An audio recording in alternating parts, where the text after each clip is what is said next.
And so, I mean, it is hard. Anytime you start dealing with treatment for Usually it's not hard. That's the problem. What is up, guys? Dr. Alex Tatem here, and today we are going to be starting our first video in a series talking about erectile dysfunction. As always, I am joined by the lovely Miss Kristen Gumpf. But before we get started today, make sure that you click that like button, subscribe, hit the notification bell, and leave us an answer in the comments down below. What is the weirdest men's health supplement that you've ever heard recommended either to you or to a friend? But today we're talking all about erectile dysfunction. So tell me, Kristen, what do you know about the male penis? Probably too many things. But no, when it comes to erectile dysfunction, it's a huge impact, that men will deal with at some point in time in their life, probably, and it has way too much of a stigma put on it. Everyone's still nervous to talk about it, but in the end, it's another part of your body that over time is going to change. Yeah. And there's a lot of treatment options as long as you talk to somebody about it and seek help. Yeah. I think something that seems a little basic, but is helpful to frame the discussion is to define what is ED, right? Mm-hmm. Because ED is not that one time in college that you had a little bit too much to drink and things did not work. All right. That's disappointing, right? But that is not the medical definition of erectile dysfunction. So it is not. It is not, right? So the medical definition of erectile dysfunction is the inability to achieve and maintain an erection on a regular basis that is satisfactory for intimacy, all right? And I think that's pretty much what we tell patients day to day. Yeah, and typical time frame is if that's consistently happening for at least 6 months or something. Yeah, because again, I think you shared a really good quote with me a second ago about your penis being another organ. Could you share that for us now? I will share that quote. Yeah. Yes.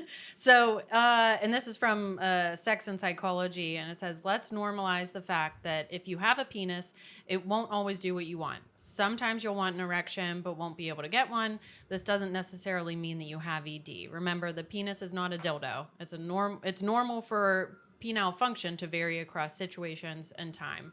And, especially for guys, when you're 18, you probably aren't thinking twice about your erections too much. You're probably not thinking at all. But it's something that just seems so natural and happens so easily most of the time. Yep. And that is something that definitely changes, that, you're not going to have the same function of the penis whenever you're 40 or 50 or 60, right?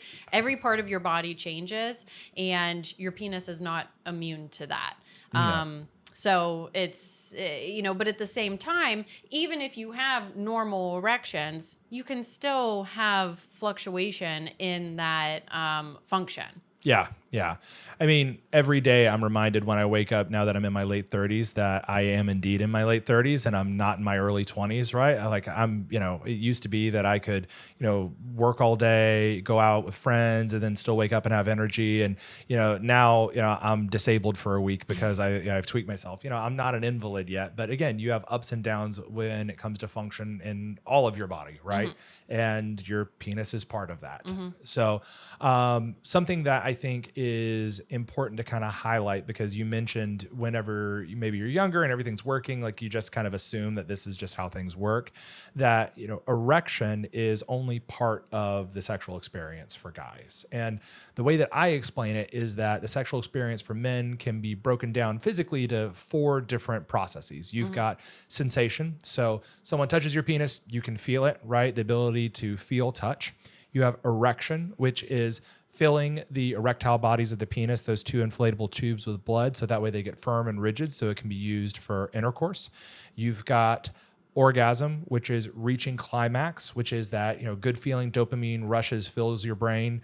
And then lastly, you have ejaculation, which is actual expulsion of fluid. And so the reason why I differentiate between these is because as guys, we often think it's all the same thing and they all go together. And when everything's working, yes, those things do tend to go together, but they're all individual processes. Like we've all seen patients that are recovering from, let's say, a surgery like prostate removal, and they don't ejaculate anymore. They can still achieve orgasm, but maybe their erections have come back, maybe they haven't, right? And so you start to see how these are all separate things that have their own biologic pathways. And a lot of times in patient visits, you have to tease that out because someone might say that they're having difficulty with their erections, but they actually mean they're having difficulty with orgasm.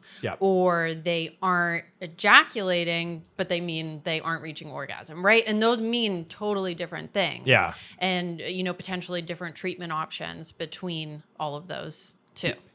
And that's a learning point for both providers, who see patients that are, complaining of these issues, but it's also helpful for patients because if you're listening to this as a patient, it's helpful to try and understand and categorize exactly what you're experiencing and then maybe explain yourself a little bit better whenever you do go see a provider about this, which we would encourage you to do. Yes. Right? Okay. And like talking about all these terms too, right? They're medical terms, or they're very scientific terms. But I always tell guys too in the office, I'm like, there's no wrong words, so just explain how you understand it, and I'll figure it out.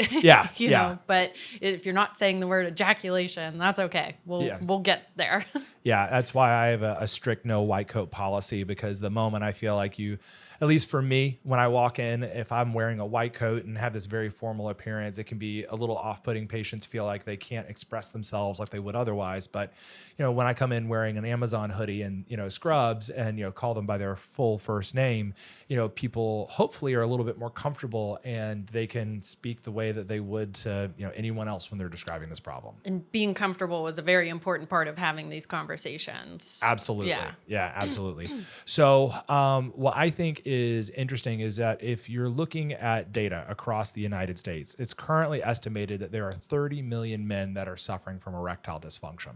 And a common statistic that has been quoted, maybe it not be 100% accurate, is that around 40% of men age 40 are going to have erectile dysfunction, and that may increase up to 70% as guys, reach their 70s. So this is actually an incredibly common problem, and on average, only about 7 out of 100 men with erectile dysfunction have received that as a medical diagnosis, which means that this is a vastly undertreated condition.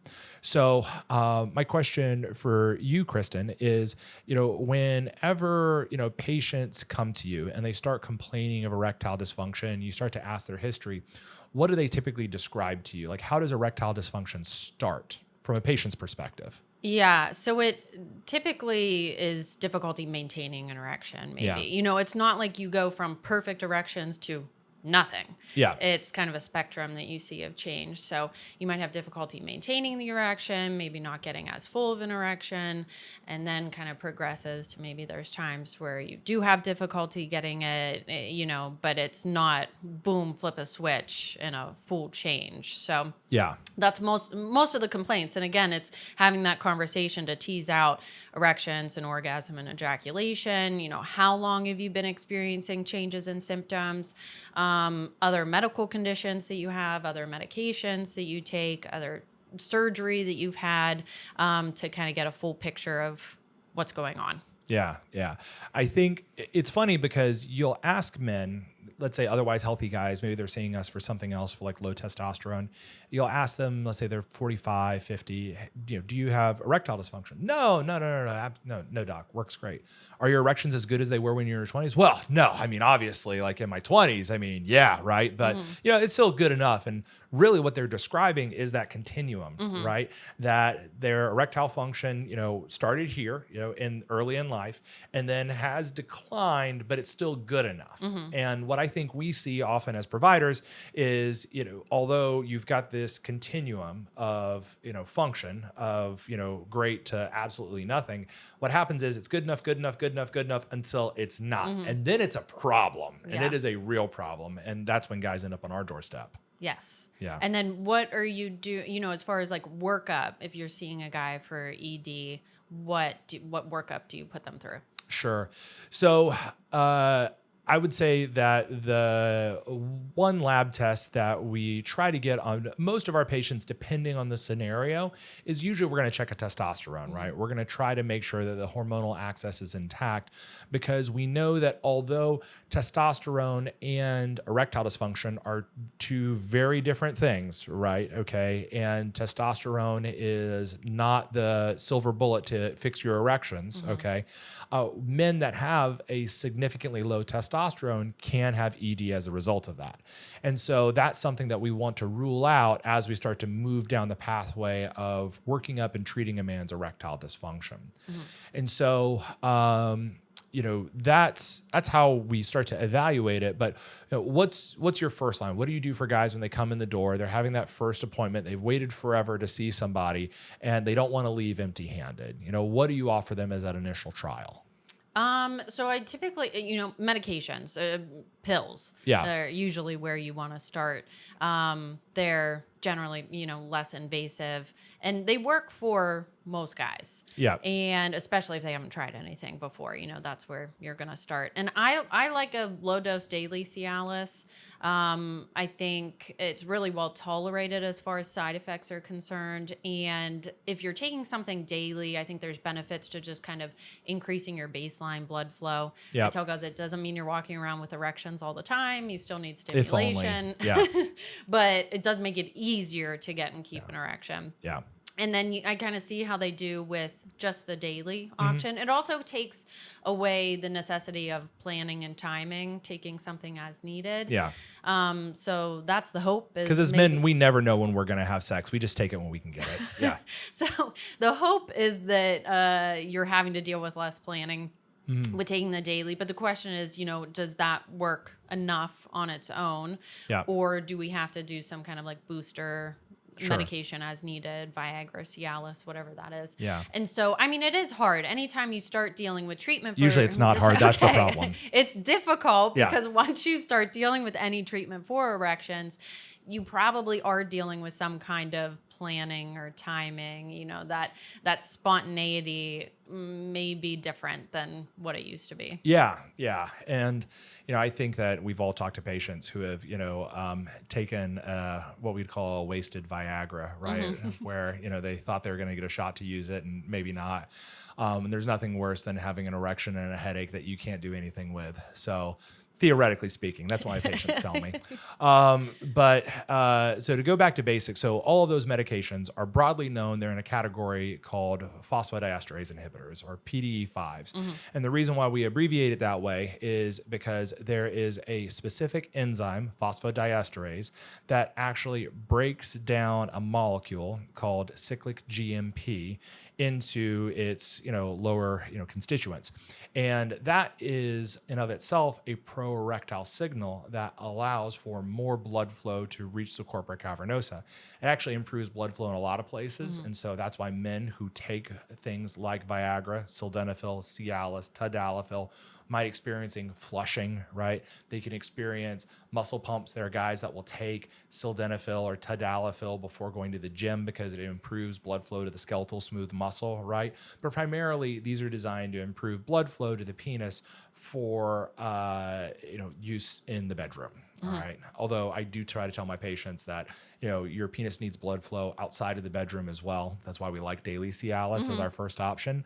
We'll escalate from there, add maybe a booster Viagra on top of that. Other options include vardenafil, Levitra, Avanafil, Estendra. We have other flavors of PDE5s, but I think that the most common ones we use in our practice are going to be tadalafil, Cialis, and Viagra. Yeah, which is definitely. sildenafil. And we were around using these medications whenever they were still branded and crazy expensive, and everyone was so dependent on samples and everything. Yes. So they're very cost effective now. So it's been great to see that change too. Yeah. So if I can say it, one thing, if you are a patient receiving a script for Viagra or Cialis, do not overpay for these medications. If you're paying more than maybe $20, then someone is taking advantage of you. If you have a script that's been called into your local commercial pharmacy, whatever it may be, all right, download an app called GoodRx and look to see what the possible cash prices are at other pharmacies.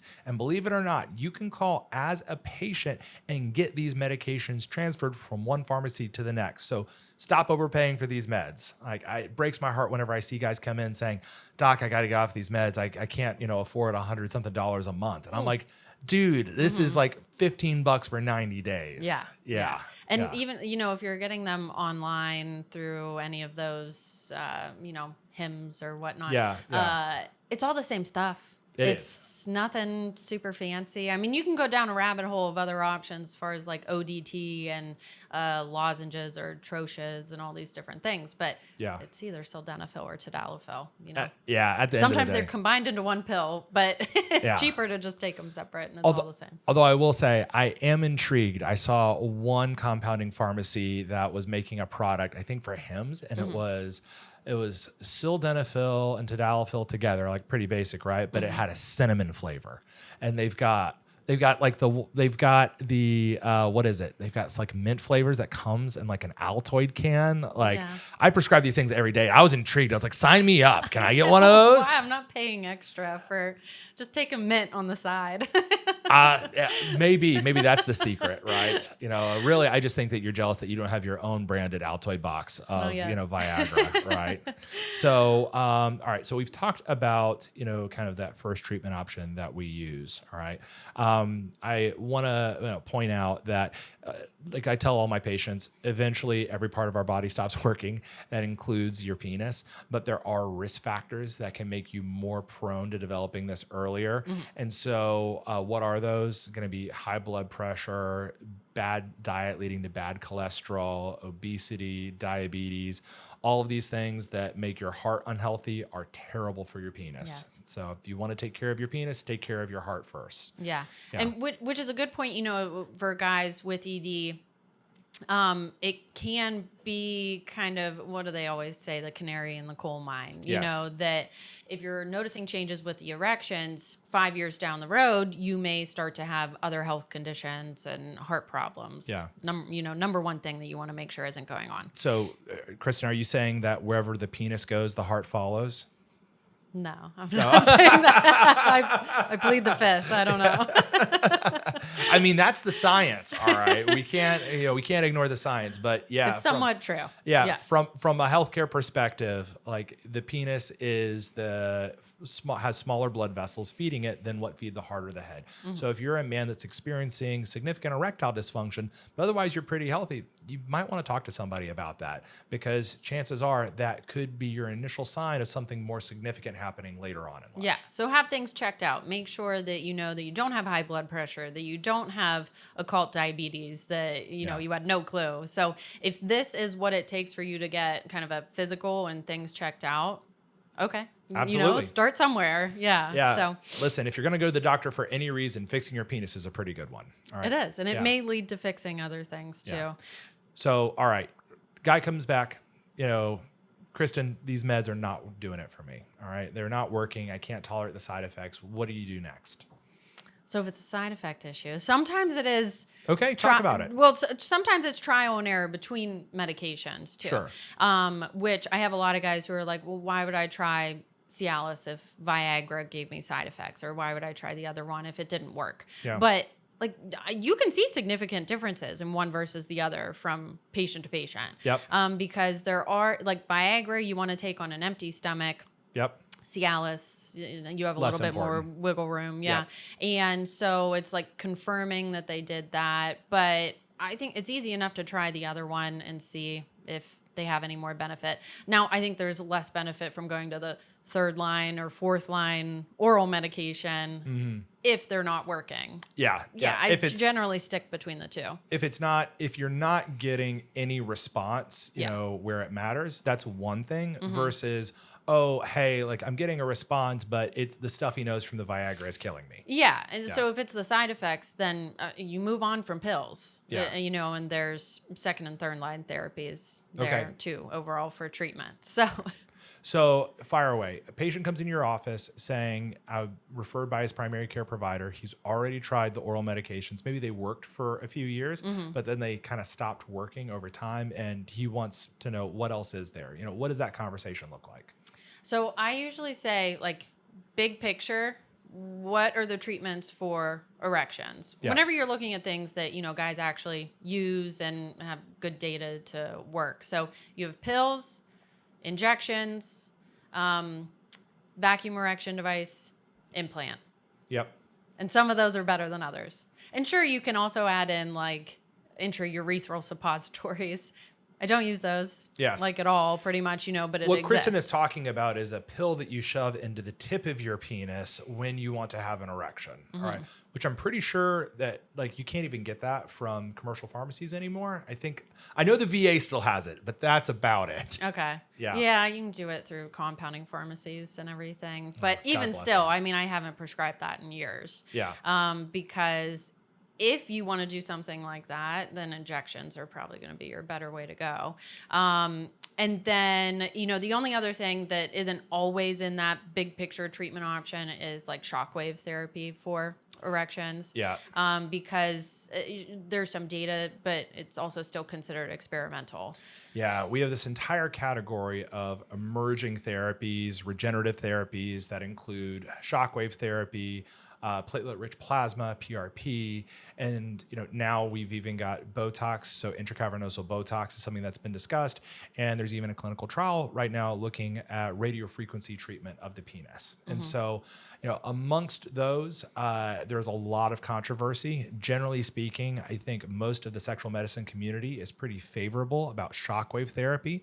That's something that we've offered in our office here for a number of years, and we think it's a great first-line option along with oral medications like Viagra and Cialis. But the one recurring theme that I think has started to emerge from all of these different treatments, some of them being better than others, some of them conveying a benefit. For example, PRP, some trials showed it helped, some trials showed it didn't help. But the one thing that I think is really consistent is that really these are for men that are just starting to begin to experience erectile dysfunction. This is not going to be that holy grail that restores that patient who hasn't gotten an erection in 5 years back to what they had in their 20s. No, and like if you're like, oh, I've tried this, this, and this, should I try shockwave? Like, no, that's not where you add it in. Yeah. And like this is a tough space too, because again, guys are usually devastated by this. It's a very stressful experience, and so you're looking for something that works. Yep. And if someone tells you, "Oh, guaranteed this is going to work," you're like, "Okay, you got me." Yeah. And next thing you know, you've spent thousands of dollars doing something that, guess what, didn't work. Yeah. And so I usually say, like, this is a space where unfortunately people will take advantage of people and kind of feed on your desperation. Yeah. And like I said, next thing you're out money it was unnecessary. Yeah. And if it sounds too good to be true, it probably is. Unfortunately, yeah. Yeah. I mean, there is this temptation to think that, this one individual, they've got this magic solution, it's going to fix me. But think about this. If someone had truly a magic solution to fix even the worst type of erectile dysfunction, they would not be in some shot clinic in a shopping mall, bro. I mean, No. they would be driving one of their 5 like Rolls Royces, like living in Beverly Hills. And so these treatment options that we offer, that we have available to us, that have been approved and studied, like they can be fantastic options. And some of these emerging therapies are interesting, but none of them have proven to be a miracle yet. And I think that it's important as patients to have that appropriate expectation and seek out someone who is a dedicated sexual medicine provider that has maybe done a fellowship in this space, that is a trained urologist that can offer everything up to and including the penile implant, because that is someone that is truly dedicated to these patients, to this craft, and isn't taking that sort of hammer and nail approach where, they've got this one, machine in the back that they've got to pay off, and they're trying to push all their patients to that. Yes, definitely. All right. So patient comes in the door, oral medications aren't working. All right.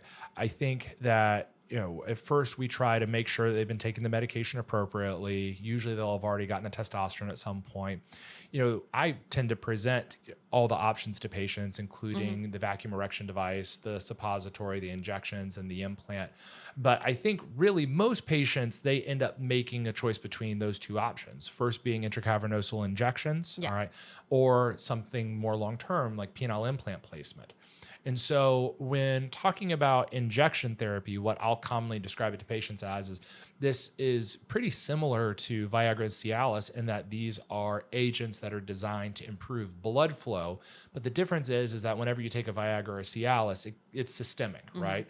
You take 100 milligram Viagra and, the lights turn blue. All right. That's what people have told me anyways. Right. But whenever you inject something, at least intracavernosally, it tends to stay localized, that effect. So we're able to get much more potent medication right where the body needs it. And the benefit is that men that didn't respond to something like Viagra or Cialis all of a sudden can use this medication, and most men can get a good effect to it. All right. Especially if they're just starting.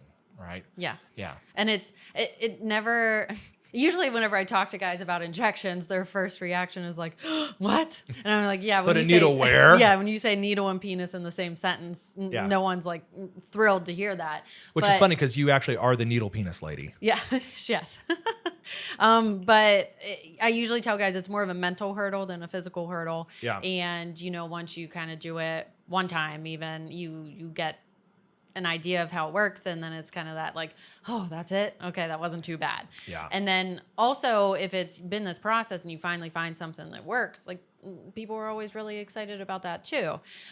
With injections, I think it's just that excitement may wane over time. Yeah. Because patient satisfaction with being on the injections after like a year drops down to about 20%. Yeah. Mainly because of the convenience factor. So like that medication has to be refrigerated. Yep. We have a lot of guys who travel or, go to Florida for the winter or something. And so like anytime you're Which traveling, sounds like a great idea, by the way. After living through so many Indiana winters, I would kill for a Florida house. I would love to summer. Yeah, right? Yeah. Can we open up a clinic in Florida, like just for like the 4 to 5 months out of the year? Maybe. I don't know. Figure that out. Yeah, add that to the to-do list, right? So, but I mean, traveling with the medication that has to stay cold is, it's just, it's You got to annoying. call the pharmacy, try to get a refill shipped to your house in a different state, and then you're stuck calling the clinic. And so, and then you have to do an injection every time you want to get an erection. So again, over time, it's just that guys are like, I don't really want to do this anymore. Yeah. And so it's funny that the thing that scares men about injection therapy isn't really what drives most of them away, but still long-term compliance, long-term satisfaction with the injections is pretty poor. Yeah. And then, when you're talking about side effects, so we touched on them for pills a little bit. You can deal with facial flushing, stuffed nose, headache, backache, stuff like that. The blue tint to, light auras sometimes. But with pills, it's also contraindicated if you are taking medications like nitroglycerin. So if you have heart history that you are, and that's it. You can have a heart history and still take Viagra or Cialis. Most of the time. But not with your nitro tab. Not with your nitro tab. Definitely not. But also, there are times where people are like nervous about Cialis or Viagra if they've had some even mild history, or if they have hypertension, high blood pressure, and they're taking medications, they're nervous to take it, which it's, very safe in that way.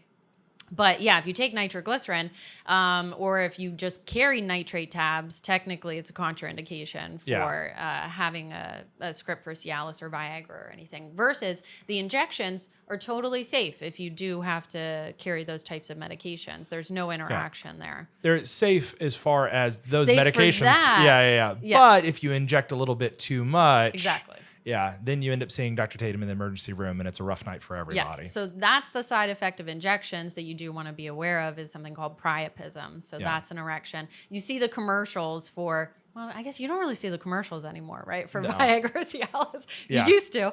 And, but they would always say, if you have an erection lasting longer than 4 hours. And the first thing every guy says is, well, it sounds great. That sounds amazing. And I'm like, no, it's terrible. Yeah. So, Ask any guy who's had it, and it is excruciating. yes. Yeah. And it's bad to experience that. And it's bad to experience the treatment of that too. So if you are doing injections, I always say we start low and move slow. And you titrate, slowly to where you need to be on the dose, but you don't want to just first time, I'm going to inject this full syringe because yes, then the erection doesn't go away. You end up in the ER because what happens, so that medicine increases blood flow and so you get blood flow into the penis. It pinches off the veins so you're able to keep an erection, but then normally that goes away and then you get fresh new oxygenated blood flow into the penis. But with a priapism, you don't get that. So you are cutting off oxygen to your penis. Yeah, it's the way that I describe,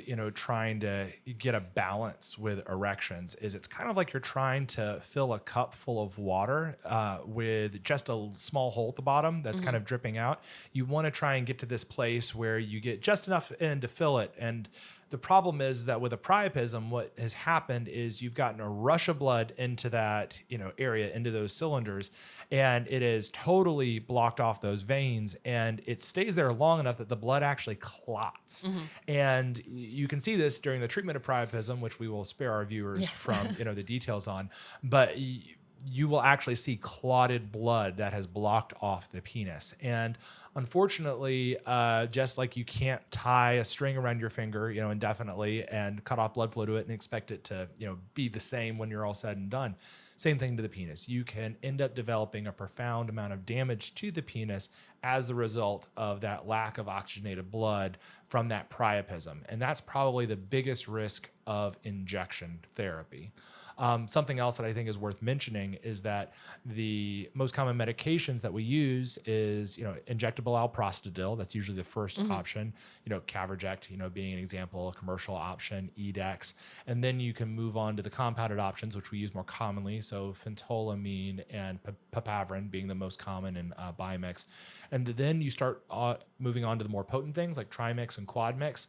The problem with Trimix and Quadmix is you start adding in like PGE1, prostaglandin 1 into the trimix, atropine into quadmix, and those things burn like fire. And I think we've all had patients that have mentioned even a decreased sensation to the penis as a result of that injection therapy of the more potent agents.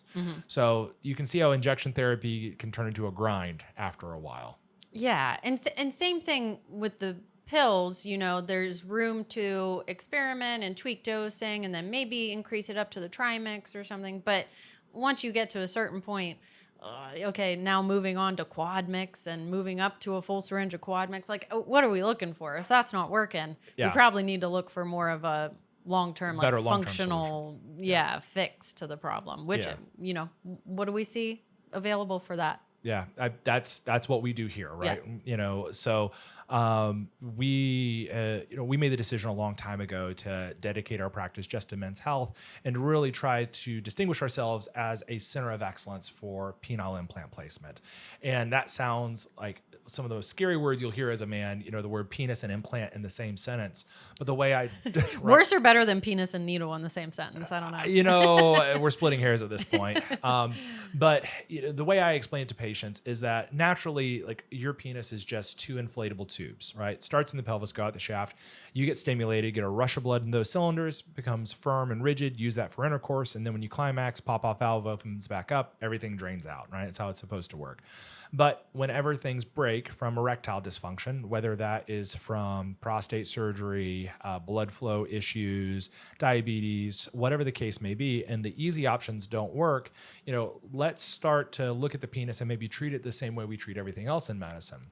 So if you have a heart valve that goes bad, what happens? You get a new heart valve. All right. You have a knee that goes bad. No, you get a new knee. And the reason why that's so successful is you're looking at what is the underlying function of this organ. You're recreating that and then you're replacing it. And, if you look at what a hip or a knee looks like outside the body, it can look really scary and strange. And oh my gosh, get that away from me. But when you look at it inside the body, it's really kind of beautiful and elegant because it directly mimics what the body is supposed to be doing.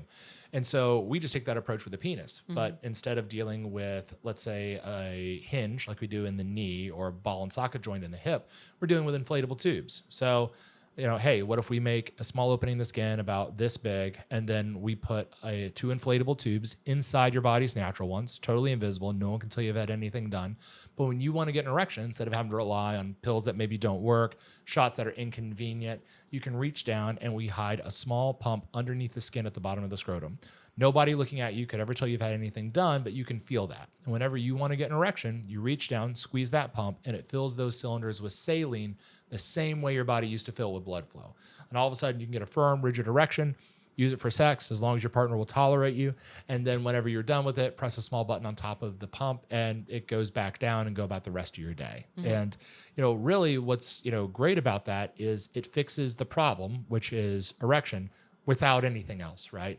Doesn't affect sensation, orgasm, ejaculation, whatever that was before, it is afterwards.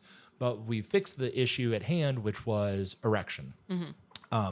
That is to say, if there are issues with those other things, we can treat that too, but that's a different conversation. Separate. That's a different thing. Yeah. Yeah. So tell me, when you were at your other practice, did you see guys who had gotten penile implants or were getting them? Was that a big part of what you did? Definitely not a big part. Yeah. Yeah. I mean, so general urology, I was doing kind of everything else. And we would there was one of the physicians who would do implants here or there. Yeah. But yeah, I didn't see a ton of them. Yeah. And, and at that point, you weren't really going to the operating room very much. Yeah. No. And, like, for example, in our practice, like, how long does a penile implant take? Like, how long are patients down? How many of these do we do in a day? Like, what does it look like in our practice? Yeah. So, I mean, in the OR for us, I tell guys this is usually a 30-minute procedure for us. For you, it's like a half a day experience, usually coming into the surgery center, but you go home the same day. Yep. No catheter or anything. So you're peeing on your own afterwards. Say there's big fluffy dressing over everything. And then, we do a drain to try to decrease post-op swelling and just get rid of excess fluid and everything. I think that's helped, or that helps guys kind of move on through that healing process a little bit faster too. But we take that out on like post-op day 2, and then we see them back 3 weeks later to teach them how to use it and then clear them to use it and everything too. So it's a decently quick, process to move through all of that. It's pretty wild to go from like profound erectile dysfunction to having sex in less than a month. Yeah. Like that's pretty cool. It is. It's really cool. And we do, I mean, if we have a full day of implants, we're doing 6 or 7 a day in the OR. Yeah. Yeah. Just depends on how many Celsiuses we have to keep going. Yeah. So, what I really like about, what we do is obviously like, I love the surgery, right? I'm a surgeon. This is my passion. But I think like the coolest part is obviously like seeing patients back like 3 months later, they're using their device and they're excited, they're high-fiving, you're getting hugs, that sort of thing. I think that, safe to say, I get, more hugs and high fives from my implant patients than anybody else. Like, we always get random things showing up to the clinic at around Christmas time that we don't know where they come from, but it's usually patients saying thank you and that sort of thing. It might be a tie with implants versus treatment for incontinence, which we'll that probably get to at some point in time. Yeah. But these are things that just have a big hit on your quality of life. Yeah, and quality of life matters. Definitely. Yeah. So, all right. So that's kind of the basics for implants and, kind of what implants look like in our practice. I know we're going to have, a lot more content later talking about, what does the workup for a penile implant look like? What does the surgery actually look like? And, how do we work together in the operating room? But something that I think that we would be remiss not to mention is really, the psychological impact of erectile dysfunction and the importance of relationship counseling and sex therapy when it comes to men that are dealing with these issues. So, tell me, what is your thought process when it comes to sex therapy? When do you recommend that for patients?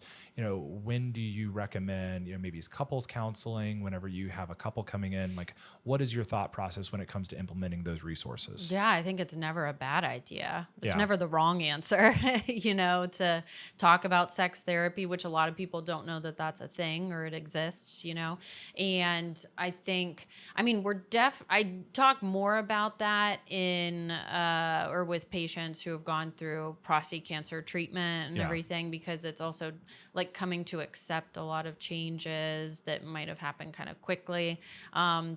And then working through just like changes to your sexual life. Yeah. And I say like intimacy changes over time, and intimacy does not always equal sex, and sex does not always equal penetration.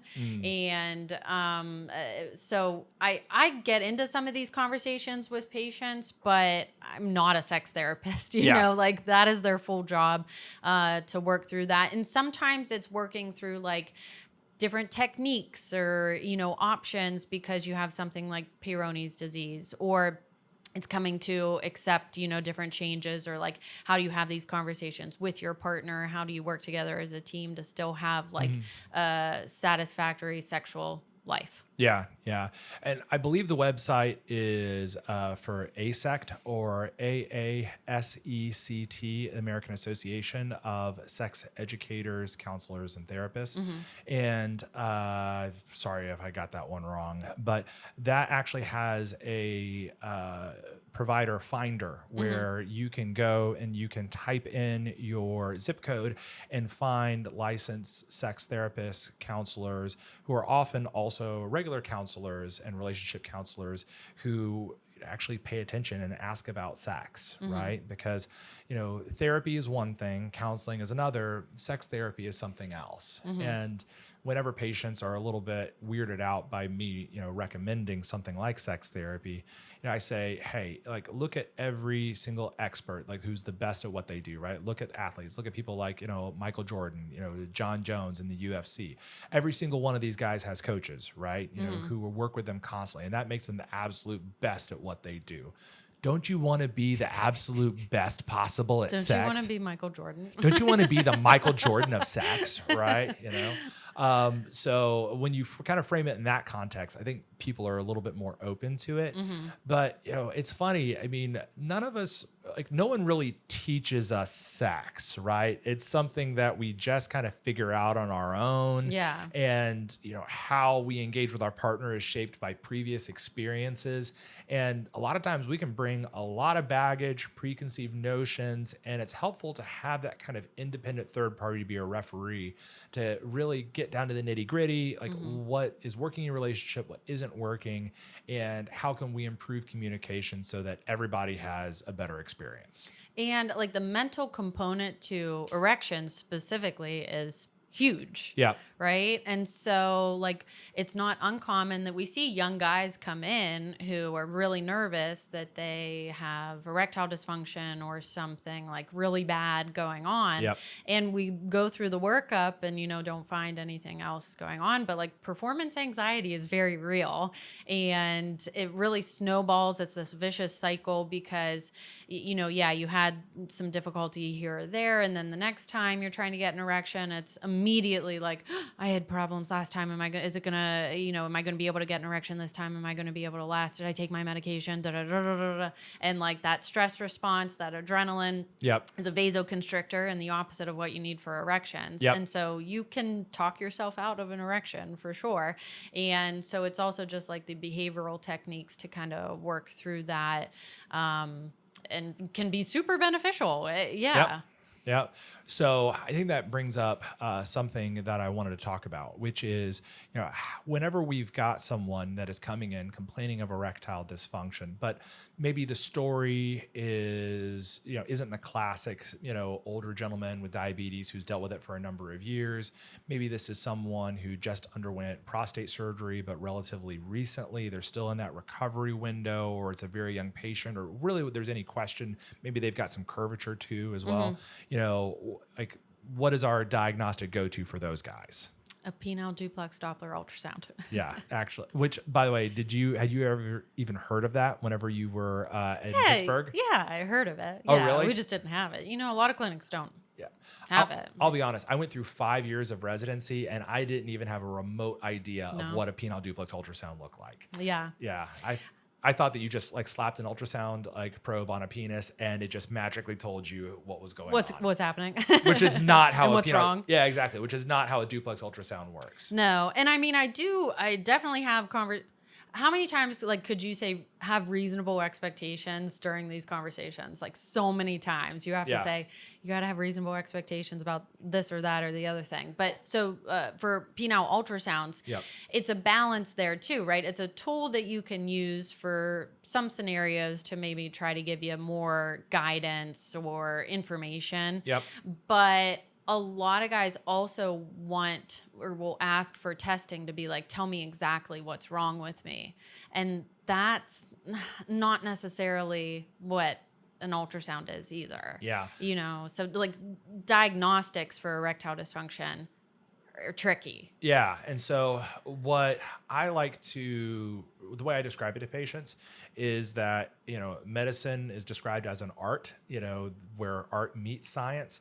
And there's definitely the art of medicine comes into major play whenever we're talking about penile duplex ultrasound, because this is a dynamic study. This is something where a man comes into our office and then we'll give him a quiet, private room. All right. We'll actually provide an injection of one of those pro-erectile medications, Bimix, Trimix that we had mentioned earlier, to try and simulate the sort of blood flow into the penis that he would experience in the bedroom. And then we look to see what that response is. Like, is he getting that release of blood flow into the penis? Is he getting too much blood flow coming back out? We look at, is there scar tissue inside the penis? And is that what's limiting blood flow? Fibrosis? Are we dealing with an actual scar or a Peyronie's plaque inside, the casing of the erectile body? But you have to take that information into context with what the story the patient's been giving you and a lot of other variables. And so, for example, if I have a man coming into my clinic and he has both diabetes and a history of prostate removal for prostate cancer, I may be able to say, based on this duplex, sir, like you have venous leakage. Your penis is unable to trap and hold on to blood in order to maintain an erection. But it's not going to tell me whether or not that venous leakage came from the diabetes or the prostate removal, right? And so the duplex ultrasound, I think, is a powerful diagnostic tool, one that I think is really important for us to have. And I'm very proud that we're able to offer it to patients. But again, you have to understand that it is part of the diagnostic workup. It is not the end all be all in of itself. So, yeah. And some patients appreciate something else objective to be able to go over. And then I just also will talk about, will this change our treatment plan? Sure. Or not? Yeah. Right. And sometimes it won't. And for many patients that have, that very classic story, very straightforward, they don't need to go through a penile duplex ultrasound because it isn't going to necessarily change what we do or what we, our decision making. But, I've had, many patients where it has been the deciding factor, right? For example, we both, shared taking care of a patient who's extremely young and, I think, who I'm talking about, was exposed to chemotherapy as an adolescent and developed profound venous leakage where his penis just did not work. And it was not an anxiety issue. He was anxious about it not working, right? Yeah. But it wasn't, the adrenaline dumping into his system, preventing him from getting enough blood flow. He actually had, really diseased, poorly affected corpora from his chemotherapy. And he ended up responding wonderfully to a penile implant and getting a great outcome. And it would have been really, really difficult to kind of sort that out and to give him, that diagnosis and that peace of mind that it wasn't all in his head if we didn't have the penile duplex ultrasound, right? Yeah. And So- probably saved him some time and energy going into trying this and this and this and this and this and all of it not working. Yeah, exactly. That's the erectile ED journey looks different for everybody. But I've got a special place in my heart for, you guys who are dealing with this at a young age. Right. So we've talked about, all of these different treatment options. We've talked about the psychological factors, but I think the bottom line is that if you're experiencing difficulties with your erections, all right, seek help. Yeah. You don't have to live with this. Don't suffer in silence. Yeah. And I think you brought this up, don't just look for help, but look for help from someone who's qualified. Ideally someone who is a urologist with sexual medicine training, someone who is a dedicated penile implant surgeon. And why is that? Because maybe your solution isn't going to be a penile implant, but if someone can offer that and offer it at a high level, that is someone who has dedicated their career to sexual medicine and can give you every single possible option and be able to hopefully speak in a very objective manner to guide you to the right solution. Because our goal here is to make our patients happy. That's it. It's not one therapy versus another. It just so happens we have a lot of patients who do end up getting surgery and get amazing outcomes, but patient satisfaction is our number one goal. And I think that we're able to achieve that because we treat the individual patient and we're able to offer them everything. Oh yeah. And I tell guys, if our end goal is to be able to get an erection that's sufficient for penetration, we can get there. Yep. One way or the other. It Yep. just depends what path you choose. All right, guys. So that was our discussion talking about erectile dysfunction. Who does it affect? What causes it? And what are our basic treatment options? We're going to be making a lot more videos talking about ED and other men's health issues. So we want to hear from you. Leave your comments and questions in the comments down below. Make sure to hit like, subscribe, hit the notification bell, and we'll see you in a future video. Take care.